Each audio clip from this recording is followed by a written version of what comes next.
بسم اللہ الرحمن الرحیم۔ اللہ کی مشیت اور اللہ کی رضا کو سمجھنے میں ہمیشہ انسانوں کی عظیم اکثریت نے دھوکہ کھایا ہے، اور اللہ کی مشیت کو وہ اللہ کی رضا سمجھتے رہے ہیں کہ اللہ تعالیٰ اس میں خوش ہے، حالانکہ اس میں بہت بڑا فرق ہے۔ مشیت کے تحت وہ کتنے کام ہونے دیتا ہے، لیکن اس کی رضا شامل نہیں ہوتی ہے، یہ ایک منصوبے کا حصہ ہوتا ہے۔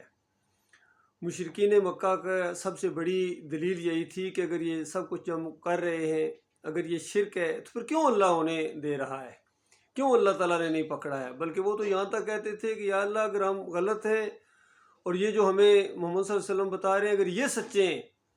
تو آسمان سے پتھروں کی بارش کر دے۔ اور اگر بارش نہیں ہو رہی تھی اس وقت اللہ کے منصوبے کے تحت تو کہتے تھے دیکھا اللہ ہم سے کہاں ناراض ہے، اللہ تو ہم سے خوش ہے، ہم نے بیت اللہ کی حفاظت کی ہے اور اس کے رکھوالے ہیں، اس کے مجاور ہیں، مہمانوں کو کھانا کھلاتے ہیں، حاجیوں کی خدمت کرتے ہیں، اور ہمیں یہ اٹھ کے کہنا شروع کر دیا انہوں نے کہ تم اللہ کے باغی ہو، اللہ کے انکاری ہو، تم اللہ کو نہیں مانتے ہو، تمہیں ہمیشہ کی آگ میں رہنا پڑے گا، تمہارے آباء و اجداد جو تمہارے طریقے پر چل رہے تھے پہلے اور اب تم ان کے طریقے پر چل رہے ہو، وہ جہنم کا ایندھن بن چکے ہیں، تو یہ تم بالکل غلط ہو، تو اللہ نے پھر کیوں ہمیں چلنے دیا ہے؟ ہم نے جو 360 یہاں مورتیاں رکھی ہوئی ہیں، ابراہیم علیہ السلام کی مورتی ہے، لات منات حبل کو پکارتے ہیں، تو یہ کوئی بری چیز نہیں ہے۔ تو انہوں نے اس طریقے سے اللہ کی رضا اور اللہ کی مشیت کو سمجھنے میں غلطی کی۔ آج بھی دیکھیے وہی مسئلہ ہے، کتنی ایسی چیزیں ہیں جو ہمارے علماء بھی کر رہے ہیں اور خاص کر سیاسی لوگ بھی کر رہے ہیں، اور اللہ کی مشیت کو اللہ کی رضا کا رنگ دے کر اس پر قائم رہنے کی ٹھان رہے ہیں، اور سمجھتے ہیں کہ اس سے ان کی کوئی باز پرس نہیں ہوگی، اور سمجھانے والے کی بات کو وہ ذرا توجہ نہیں دے رہے ہیں۔ ابھی یہ پچھلے دنوں میں زمان پارک میں جو معاملات ہوئے، کتنے شرکیہ نعرے وہاں لگائے گئے، کتنے وہاں ظلم اور زیادتی کے ریکارڈ توڑے بھی گئے اور نئے ریکارڈ قائم کیے گئے، تو یہ ساری چیزیں آپ کے سامنے ہیں۔ پہلے آپ ذرا یہ بیان سنیں، کیونکہ گزشتہ 37 سال سے میں ایمان عقیدے کی بات اپنی قوم کے سامنے، اپنے بھائیوں کے سامنے پیش کر رہا ہوں کہ دیکھو تمہارا ایک مسئلہ ہے، تمہارے عقیدے کے اندر خرابی ہے، اور عقیدے کے اندر اگر خرابی ہو تو انسان پھر جتنے اعمال کر دیکھے، جتنی اچھائی اور جتنی خوبیاں اس کے اندر آ جائیں، یہ اس کمی کو پورا نہیں کر سکتی ہیں، اور اللہ تعالیٰ نے اس کائنات کو ایمان اور عقیدے کی آزمائش کے لیے بنایا ہے۔ اور تمہاری اکثریت جو ہے مسلمانوں، اب دوسروں کو کیا کہا جائے، تم مسلمان ہونے کے باوجود، کلمہ پڑھنے کے باوجود روزے، حج، عمرہ اور زکوٰۃ دیتے ہو، سارے اعمال بھی کرتے ہو، لیکن عقیدے کے اندر تمہاری خرابی ہے۔ پہلے یہ ذرا ہمارے سینئر ایک صحافی ہیں، ان کا ذرا بیان سنیں، اور اس کے بعد انشاءاللہ اس کے اوپر مزید میں تبصرہ کرنے کی کوشش کروں گا۔ یہ لالچی لوگ، یہ مافیاز، یہ 2 نمبر لوگ، یہ کیلکولیشنز کرنے والے لوگ، وہ لوگ جو دوسروں کے لیے زندگی کو عذاب بنا دیتے ہیں، وہ جنہوں نے ارشد شریف بھائی کے لیے اس سرزمین کو تنگ کر دیا تھا، ان لوگوں کو سمجھ نہیں آئے گی، بالکل نہیں آئے گی، لیکن کسی سمجھدار آدمی سے پوچھیں تو شاید وہ ان کو سمجھا دے۔ جب اللہ رب العزت کسی کی مدد کرنے کی ٹھان لیتے ہیں نا، اللہ رب العزت کی طرف سے کسی کو مدد آ جاتی ہے تو اس کے مخالفین کو تو سمجھ ہی نہیں آتی کہ کیا ہو رہا ہے، خود اس کو بھی سمجھ نہیں آتی جس کے ساتھ اللہ کی مدد آ رہی ہوتی ہے۔ اس طریقے سے اللہ تعالیٰ مدد کرتے ہیں۔ آپ دیکھ لیجئے گزشتہ 4 دنوں میں کیا ہوا، کیسے چیزیں بدلتی چلی گئی۔ یعنی میں حیران ہوں، مجھے وہاں پہ علماء کرام بھی ملے مختلف زمان پارک میں، اور ان کا تعلق مختلف مکاتب فکر سے تھا، شیعہ سنی الگ الگ۔ انہوں نے مجھے ایک بڑی عجیب بات کی ایک عالم دین میں وہاں پہ روک کے، انہوں نے مجھے کہا کہ عمران بھائی،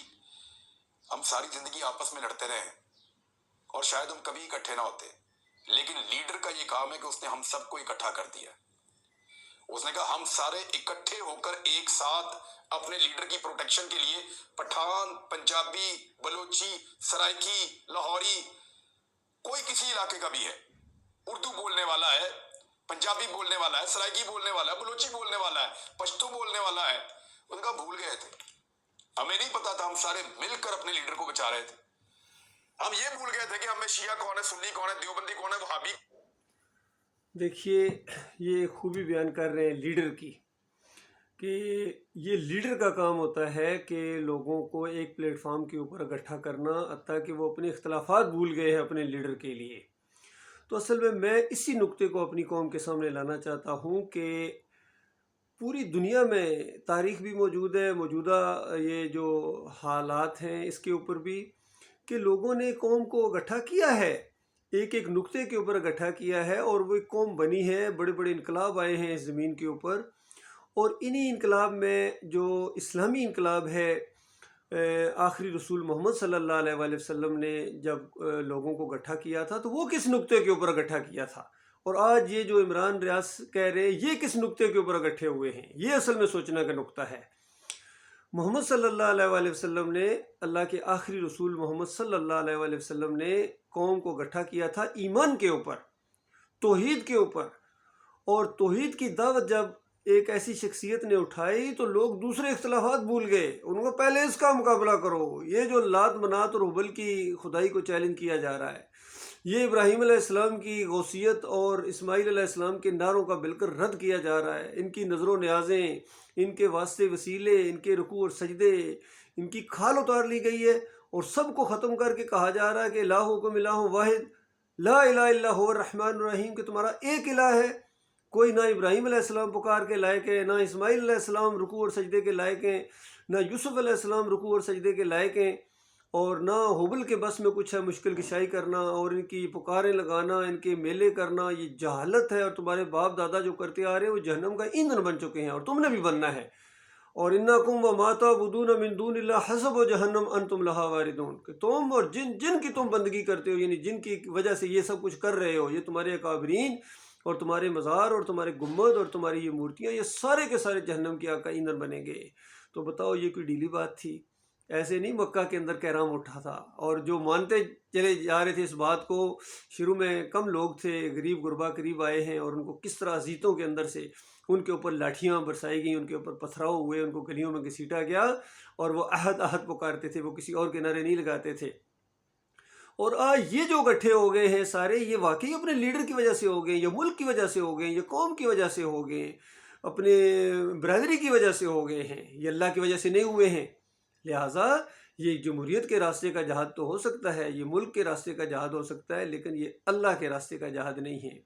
اور اس سے اللہ خوش نہیں ہے۔ یاد رکھیے، ایک مشرکانہ نظام کو قائم کرنے کے لیے، یا اس کا جھانسا دے کے آپ کہتے ہیں کہ جمہوریت کے ذریعے میں اسلام لے آؤں گا، اور جمہوریت کے ذریعے میں اسلامی ریاست قائم کر دوں گا، مدینہ ریاست قائم کر دوں گا، تو اس سے پہلے بھی اٹھے تھے 9 ستارے، پہلے بھی اٹھے تھے کتاب کا نام لے کے، اور اس کے بعد جو انہوں نے نظام مصطفیٰ کا حشر کیا تھا، اور ابھی پھر یہ پی ڈی ایم جتنے یہ سارے اکٹھے ہو گئے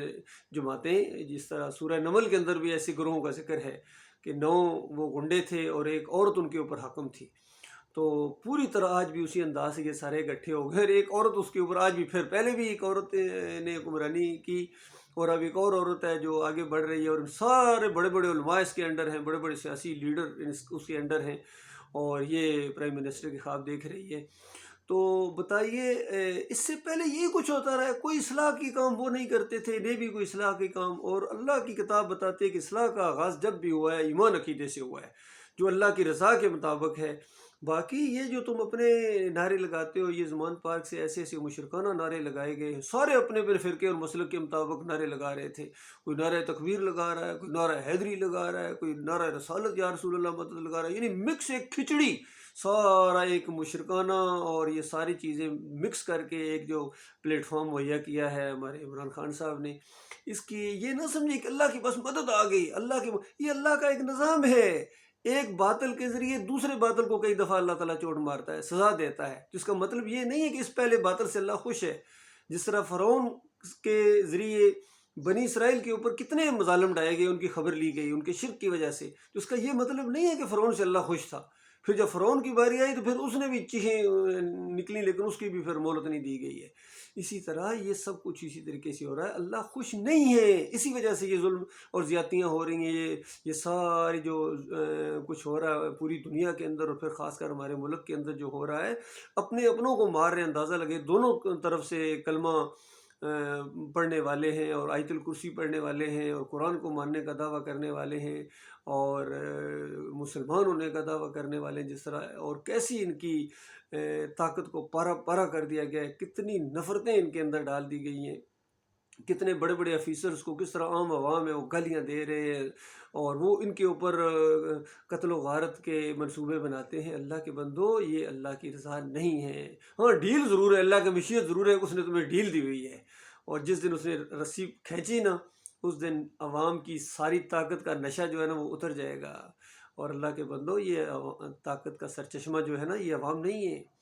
طاقت کا سرچشمہ اللہ ہے۔ اور آج یہ جو ہمارے دوسرے دیکھے ایسے ماحول کے اندر یہ جماعت اسلامی والے بھی جس طریقے سے آگے جمہوریت ہی سارے مسائل کا حل ہے، حالانکہ شروع میں جب یہ دعوت ان کی اٹھی تھی وہ انقلابی انداز تھا اور کہا تھا کہ دیکھو ایمان عقیدے کی وجہ سے ہوتی ہے، لیکن مودودی صاحب چند دن بھی صبر نہیں کر سکے اور وہ اس مشرکانہ نظام کے اندر کود پڑے۔ بڑے بڑے اور بھی آئے ہیں، جس طرح دیکھیے حافظ سعید ہیں، حافظ قرآن ہے، مجاہدانہ انداز ہے، لیکن شرک کے اندر کس طرح لت پت ہیں، اس شرک کی دلدل کے اندر وہ بھی کود پڑے۔ پھر یہ خادم حسین رضوی ہیں، دیکھیے بجائے اس کی کہ دین کی بات لوگوں کے سامنے لاتے، وہی مشرکانہ نعرے اور اس کے بعد یہی جمہوریت کے فلسفے سامنے لائے ہیں، اقتدار پہلے حاصل کر لو، پہلے اقتدار حاصل کر لو۔ اور اللہ کے بندو، یہ نبی علیہ السلام کا طریقہ نہیں ہے۔ نبی علیہ السلام کو تو اقتدار پیش کیا جاتا تھا کہ ہم آپ کو متفقہ طور پر بغیر الیکشن کے آپ کو بادشاہ ماننے کے لیے تیار ہیں، لیکن یہ بات نہ کہیں، یہ لات منات اور حبل کی جو کھال اتارتے ہیں، آپ شرک کا رد کرتے ہیں، اور ہمارے بڑے بڑے اکابرین ہیں جو اسی راستے پر گزرے ہیں اور آپ کہتے ہیں وہ کافر و مشرک تھے، وہ آگ کا ایندھن بن چکے ہیں۔ یہ بات نہ کہیں، اس سے بڑی انسلٹ ہوتی ہے ہماری، ہم نہیں برداشت کر سکتے ان چیزوں کو، یہ نہیں سن، کوئی اور چیز لگے گی۔ تو نبی علیہ السلام کہتے تھے یہ میری کتاب تو نہیں ہے، یہ تو اللہ کا حکم ہے، میں سب سے پہلے خود اس کا پابند ہوں اور پھر تمہیں بھی اس کی دعوت دے رہا ہوں، مانتے ہو تو مانو، نہیں مانو تو تمہارے حساب اللہ تعالیٰ لے گا، میں نے تمہارا حساب کتاب نہیں لینا ہے۔ وہ کہہ رہا ہے کہ انا علینا یابہم ثم انا علینا حسابہم، کہ آپ بیان کرتے رہے، انہوں نے میرے پاس ہی آنا ہے، میں ان کا حساب لوں گا۔ تو اس کے بعد جہنمیوں کے بارے میں آپ سے نہیں پوچھا جائے گا کہ یہ زیادہ اکثریت جہنم میں کیوں چلی گئی ہے۔ تو آج بھی یہی مسئلہ ہے، اللہ کے بندو رک جاؤ، یہ تباہی کا راستہ ہے، یہ دو راستے، جس طرح عمران خان صاحب کہتے ہیں نا، یہ دو راستے ہیں، ایک انبیاء کا راستہ اور ایک تباہی کا راستہ، اور خود تباہی کے راستے کے اوپر چل رہے ہیں۔ انبیاء کے راستے کی طرف آؤ، توحید کا راستہ، ایمان کا راستہ، آخری نبی محمد صلی اللہ علیہ وآلہ وسلم کا راستہ جو ہے وہ ہے کہ اللہ کی بات بیان کی جائے، توحید کی بات بیان کی جائے۔ اور یہ الیکشن، یہ سارے یہودیوں، عیسائیوں، نصرانیوں اور یونانیوں کے یہ فلسفے ہیں جن کی آج مثالیں دیتے ہو کہ سوئٹزرلینڈ میں یہ ہو گیا تھا، انگلینڈ میں یہ ہو گیا تھا، امریکہ میں یہ ہوتا ہے، یعنی شیطانی قسم کی مثالیں دیتے ہیں اور شیطانی قسم کی مثالوں کے ذریعے یہ اسلام کو روشن کر دیں گے۔ ہمارا اپنا ایک نظام ہے اور بہترین اصلی نظام ہے پوری کائنات کے لیے، یہ ایک ہی چیز ہے جو اللہ نے پسند کی ہے، اللہ کا دین ہے، اسلام ہے۔ اس کے علاوہ یہ سارے باطل ہیں، نظام ہیں جتنے ہیں، یہ سب شیطانی نظام ہیں، چاہے یہ مسلمانوں کے اندر ہوں، چاہے یہ باہر ہوں، یہودی ہوں، عیسائی ہوں، سکھ ہوں، ہندو ہوں، یا مسلمانوں کے اندر بریلویت ہے، دیوبندیت ہے، اہل حدیثیت ہے، سلفیت ہے، اور پھر یہ پارٹی بازی ہے، کوئی پی ٹی آئی ہے، کوئی ایم این ایل ہے، کوئی پتہ نہیں کون کون سی ہے، پی ڈی ایم ہے، یہ سارے شیطانی ٹولے ہیں۔ یقین کیجئے ان کا آخری ٹھکانہ سب کا جہنم کی آگ کے اندر، اور وہاں جو عہدوں مچنے والا ہے اللہ کے بندو، یہ پیچھے چلنے والے اور آگے چلنے والے اپنے لیڈروں اور اپنے افسران اور اپنے قائدین کے ساتھ جو کریں گے، قرآن اس کا نقشہ کھینچتا ہے، عقل حیران ہے کہ وہاں ان کے ساتھ کیا ہونے والا ہے۔ اللہ تعالیٰ سے فریادیں کریں گے، یا اللہ ان کے اوپر دوہری لعنت کر، یا اللہ انہوں نے ہمیں یہاں پہنچا دیا ہے۔ کبھی ان کو مخاطب کر کے کہیں گے کہ تم نہ ہوتے تو ہم مومن ہوتے، کبھی کہیں گے یا اللہ ان کو ہمارے قبضے میں کر دیں، ہم پاؤں کے نیچے مسل دیں گے۔ آج کندھوں کے اوپر اٹھاتے ہیں، ان کی گاڑیوں کے اوپر چڑھتے ہیں اور گاڑیوں کے ہاتھ لگانا بھی اپنی سعادت سمجھتے ہیں، اور کل ان کے اوپر اس طرح لعنتیں بھیجیں گے، کیونکہ انہوں نے رکاوٹ بھی، یہ سب سے بڑی رکاوٹ ہے۔ یہ جو لیڈر ہیں آج کل، سیاسی لیڈر ہیں، مذہبی لیڈر ہیں، جتنے بھی ہوں، چاہے یہ فضل الرحمان ہوں یا دوسرے جتنے بھی ہیں، عمران خان ہوں، سارے یہ تباہی کے راستے کی طرف جا رہے ہیں۔ یقین کیجئے یہ قوم کو جہنم کی آگ کا ایندھن بنا دو گے۔ باقی میرا کام تھا سمجھانا، میں آپ کو بھائی ہوں، میں کوئی مولوی نہیں ہوں، میں کوئی صوفی نہیں ہوں، نہ پیر ہوں، نہ میں کوئی سیاسی لیڈر ہوں، کبھی آپ سے ووٹ نہیں مانگوں گا، کبھی آپ سے اس طریقے سے فریبکاری کا انداز نہیں ہوگا۔ میں بلکہ فوجی بھائی ہوں، آپ کا فوجیوں کا بھائی ہوں، سویلین کا بھی بھائی ہوں، سب کا میں بھائی ہوں۔ 7 پنجاب ریجمنٹ سے میں تعلق رکھتا ہوں اور 70 پی ایم میں لانگ کورس میں پاس آؤٹ ہوا تھا۔ تو لیکن جب میں دیکھ رہا ہوں گزشتہ 37 سال سے یہی بات میں اپنے بھائیوں کے سامنے، اپنی قوم کے سامنے اور پوری دنیا کے سامنے رکھ رہا ہوں کہ دیکھو، رک جاؤ، بچاؤ اپنے آپ کو اور اپنے اہل و عیال کو جہنم کی آگ سے، جس کا ایندھن انسان اور پتھر بننے والے ہیں۔ تم کوئی مسئلہ تمہارا حل نہیں ہوگا جب تک تم ایمان کی طرف، اللہ کی طرف نہیں آؤ گے، کوئی مثبت تبدیلی نہیں آئے گی۔ اور اللہ کی طرف آ جاؤ، ایمان کی طرف آ جاؤ، تو یقین کیجئے تمہارے سارے مسائل چٹکیوں میں حل ہو جائیں گے، تمہارے قرضے چٹکیوں میں ختم، اور تمہارے یہ پارٹی بازیاں ختم، فرقہ بندی ختم، تم سب آپس میں بھائی بھائی بن جاؤ گے ایمان کی وجہ سے، توحید کی وجہ سے اپنے سارے مسائل کو جو ہے نا بھول جاؤ گے۔ تو یہ ایمان کا راستہ ہوگا، توحید کا راستہ۔ اللہ تعالیٰ غور و فکر کرنے کی توفیق عطا